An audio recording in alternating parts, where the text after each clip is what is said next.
একটা কথা বলছিলাম কি, আমার ছেলে রামানন্দ ছোট্ট বাচ্চা সে, তার ৬ বছর কমপ্লিট হলো মাত্র সবে।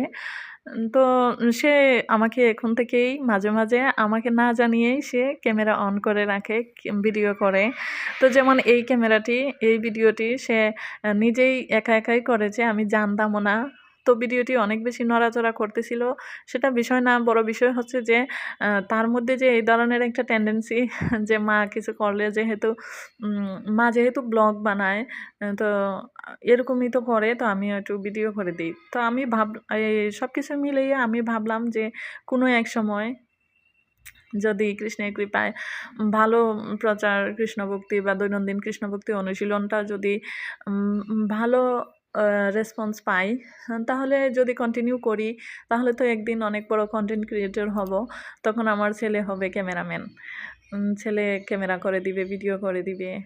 এই বিষয়টা ভাবতে আমার অনেক ভালো লাগছে। তো তোমাদের কাছে কেমন লাগছে আমার এই ভাবনাটি কমেন্ট করে জানিও। ছোটো ছেলে সে, কখনো আমরা ক্যামেরা অন করে কোনো কিছু করিনি। এই ফার্স্ট টাইম আমি টুকটাক ব্লগ করছিলাম, আমার ভালো লাগছিল। আর আস্তে আস্তে এই কদিনের মধ্যেই ছেলেও শিখে গেছে যে ভিডিও করতে হবে বা ভিডিও করতে হয়। এই কথাটি তার মাথায় এসেছে এবং সে ক্যামেরাটি অন করে একটা ক্লিপ বানিয়েছে, যেটা আমি জানতাম না একদমই।